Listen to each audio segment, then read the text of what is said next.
A nossa proteção está no nome do Senhor, que fez o céu e a terra. Louvado seja nosso Senhor Jesus Cristo, para sempre seja louvado.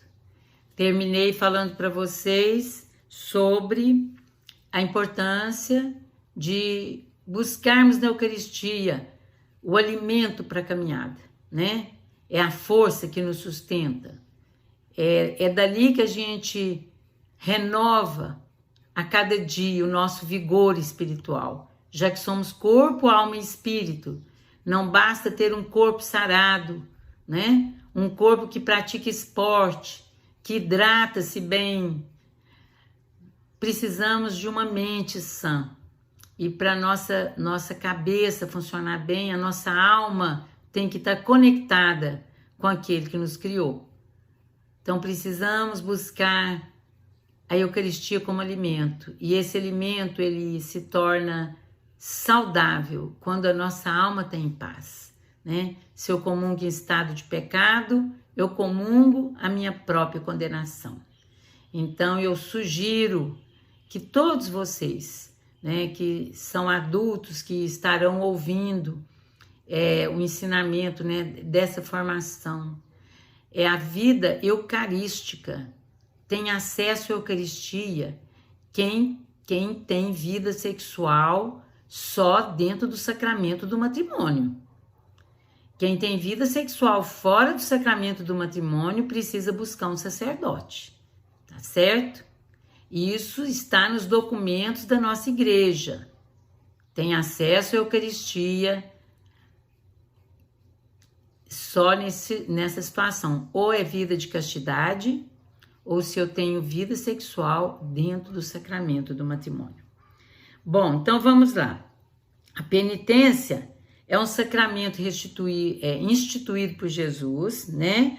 Para restaurar, para renovar e para resgatar-nos de uma situação de pecado em que eu me encontro arrependida. Porque muitas vezes eu vou confessar, eu quero justificar a minha raiva. Olha, eu faltei com a pessoa, eu ofendi a pessoa, por isso... Não.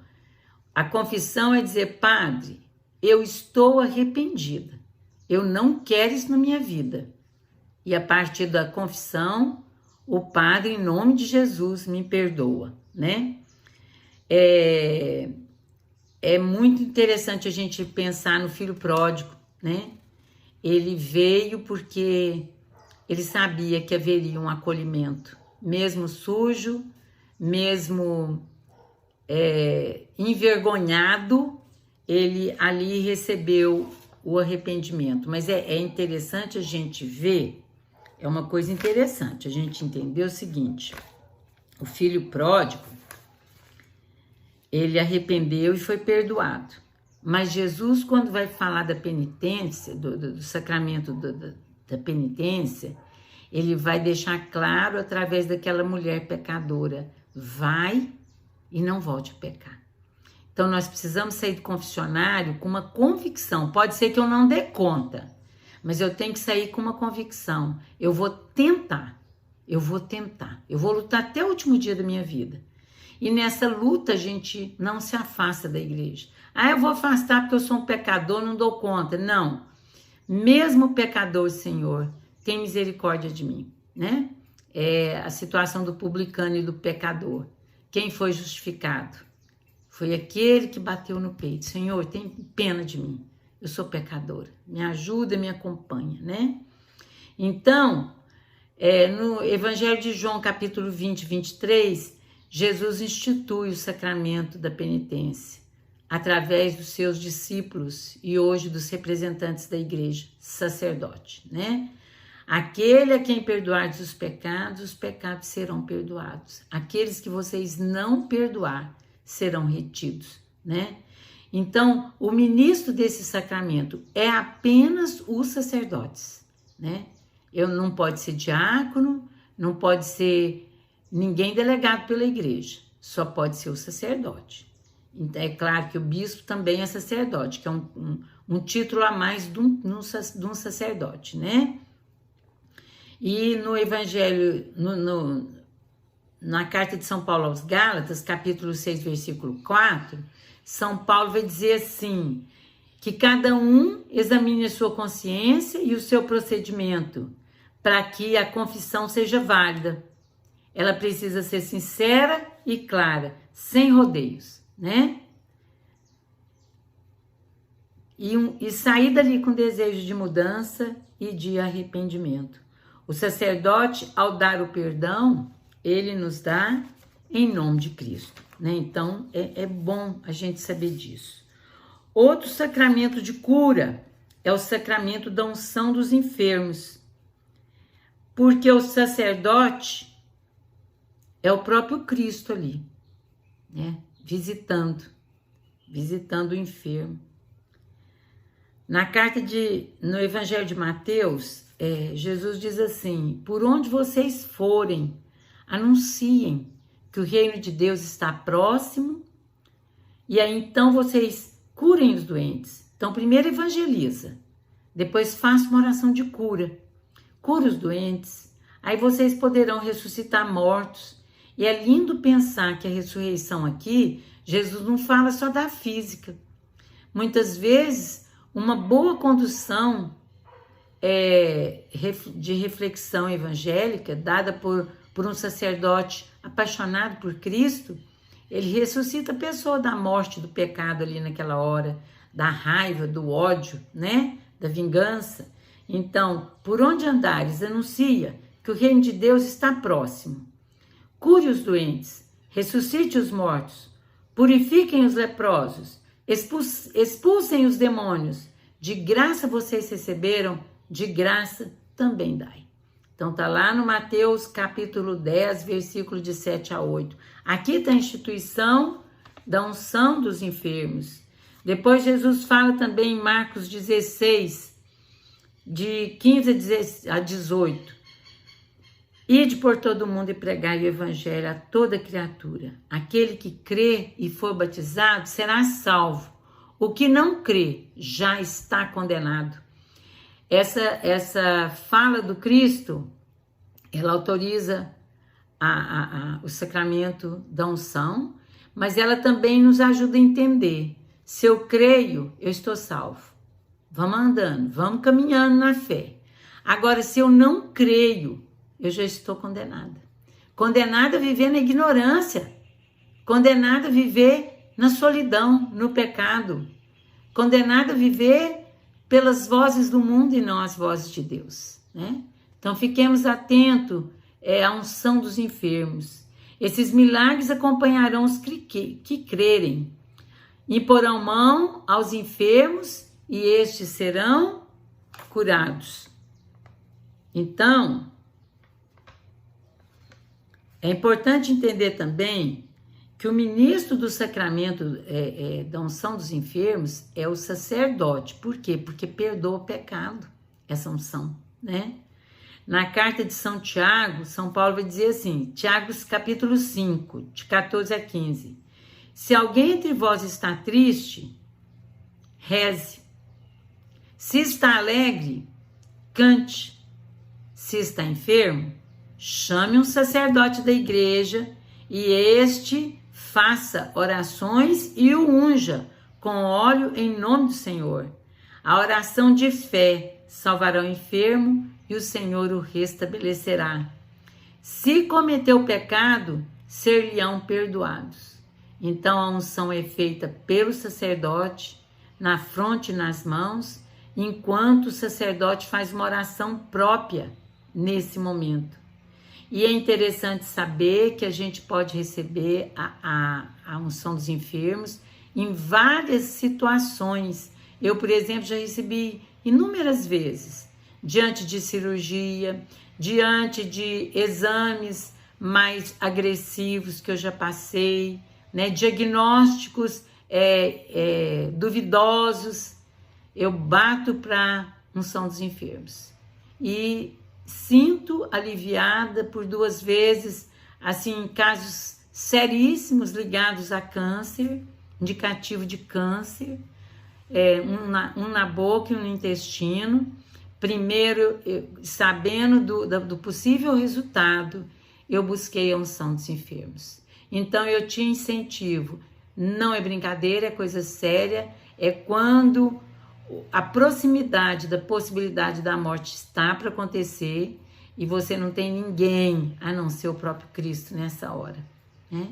E busca um sacerdote mesmo, apaixonado, alguém que crê, alguém apaixonado pela igreja. E essa paixão, ele invoca o nome do Senhor e o Senhor realmente nos salva. Então, esses dois sacramentos são conhecidos como sacramento de cura, né? São sacramentos de cura. O perdão dos pecados pela penitência e pela unção.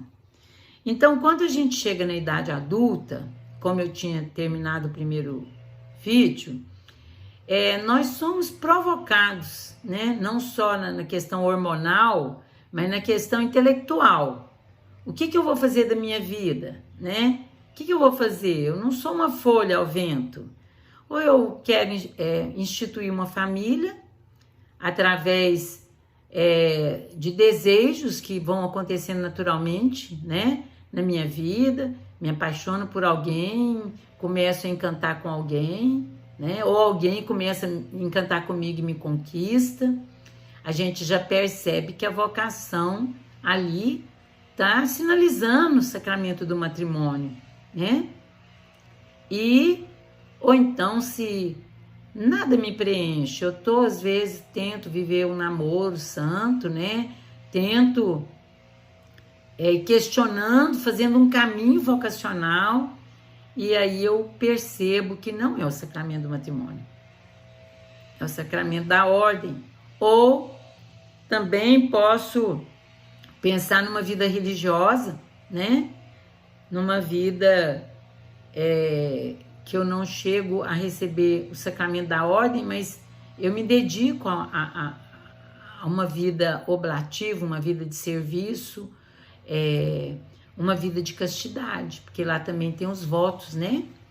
Enfim, somos motivados a discernir, né? Precisamos discernir, é muito triste. Uma pessoa que chega aos 40 anos e ela não tem ainda uma vocação definida. Ela precisa definir. Não importa, né? Se já chegou aos 40, mas você tem que definir. Eu sou um vocacionado, eu sou um leigo consagrado, né?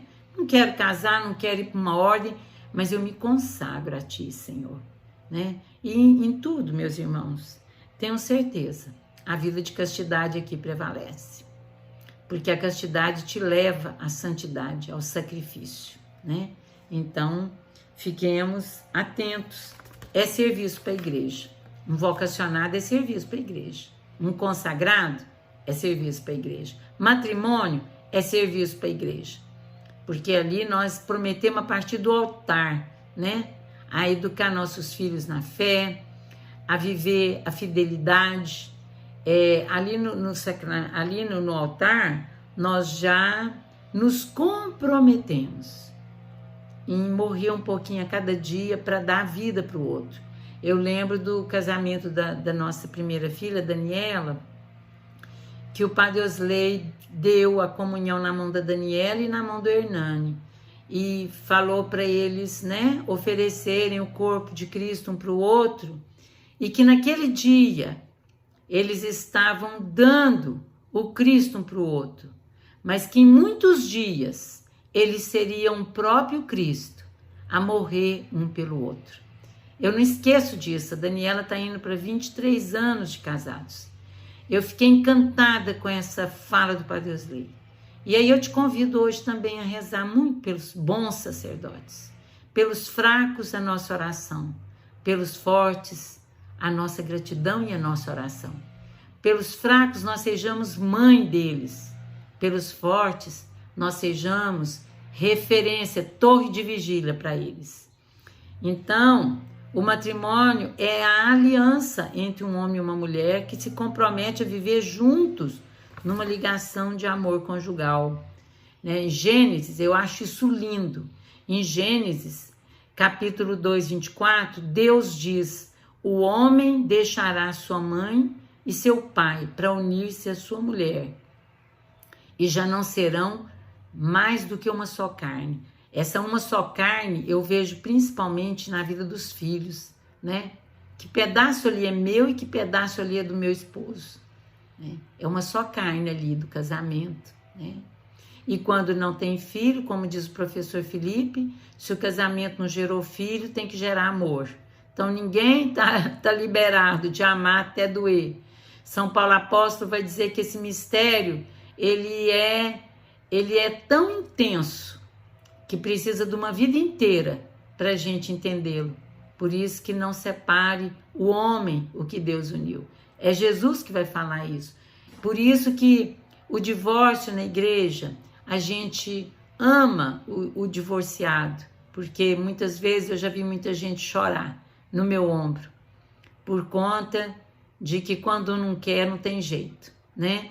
Mas a igreja não aceita o divórcio, ela acolhe o divorciado, mas ela não aceita, por quê? Porque Jesus, não foi Jesus que instituiu o sacramento do matrimônio, foi o próprio Deus. Jesus falou, inclusive o evangelho de ontem, ele fala assim, eu não vim abolir a lei, eu vim dar acabamento nessa lei. E essa palavra de Deus, lá em Gênesis, quando ele une o homem e a mulher e fala, olha, quando Deus olha para o homem e para a mulher e fala que eles serão uma só carne, termina dizendo, Deus viu que isso era bom. Deus viu que isso era muito bom. Então, quando Deus olha para um sacramento do matrimônio, ele não falou, Deus viu que isso seria fácil. Ele fala, Deus viu que isso seria muito bom. E eu, casada já há 47 anos, eu digo para vocês, Deus viu que era muito bom para me levar para o céu, porque todo dia morre-se um pouquinho, mas também aprende, chora, mas também ri, né? De vez em quando emburra, mas também tem muito abraço, muito beijo. Hoje nem tanto no marido, mas nos netos, né?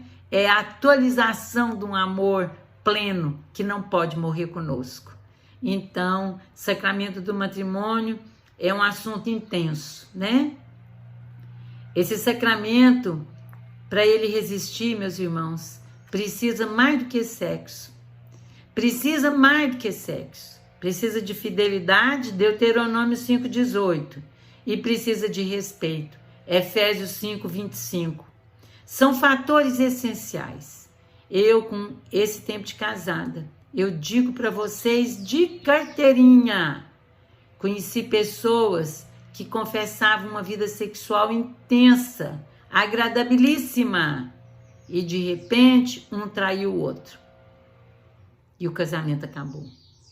Conheci pessoas de vida sexual intensa e fiéis, mas agressivos verbalmente um com o outro. Casamento acabou. Conheci pessoas que tiveram dificuldade no sexo por muito tempo, mas se respeitavam na fidelidade e no poder da palavra, e o casamento resiste até hoje. Então, dica para um casamento feliz, respeito e fidelidade.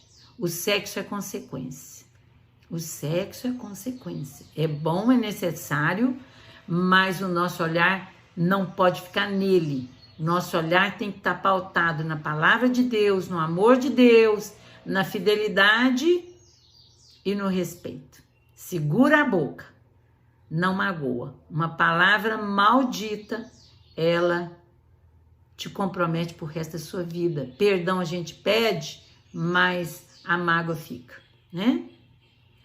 Então, um dia o sexo dentro do relacionamento, ele pode até acabar, mas se alimentado, sustentado, fortalecido pelo respeito e pela fidelidade, o casamento resiste. O casamento resiste sem sexo, mas não resiste sem respeito e sem fidelidade, né? Então Jesus confirma, aquilo que Deus uniu, meu Pai uniu, quem sou eu para liberar? Né? Lindo demais isso. Então eu quero nesse momento fechar com vocês também uma palavra de um padre que eu amo muito, lá do sul, chamado Padre Cristóvão Lubel. Ele escreve alguns folders, né, muito bons sobre os sacramentos, sobre, assim, a especificidade de cada um, né? E nesse folderzinho, ele vai dizer que o sacramento destinam-se à santificação dos homens, à edificação do corpo de Cristo e ainda ao culto a ser prestado a Deus. É sinal destinado também à instrução. Não só supõe fé, mas por palavras e coisas também a alimentam, o fortalece e o exprime. Por essa razão, os sacramentos precisam da fé. Confere certamente a graça, mas sua celebração também prepara os fiéis do melhor modo possível para receberem frutuosamente a graça, cultuarem devidamente a Deus e praticarem a caridade. Eu quero encerrar com uma Ave Maria, entregando tudo isso no coração de Nossa Senhora. Que o manto sagrado dela esteja sobre nós nesse dia, intercedendo pela nossa santificação, pela formação do nosso caráter, pelo dom da perseverança e pela maturidade da nossa fé. Ave Maria, cheia de graças, o Senhor é convosco. Bendita sois vós entre as mulheres. Bendito o fruto do vosso ventre, Jesus. Santa Maria, Mãe de Deus, rogai por nós, os pecadores, agora e na hora da nossa morte. Amém. Louvado seja nosso Senhor Jesus Cristo, para sempre seja louvado. E eu falei para vocês, em nome do Pai, do Filho e do Espírito Santo.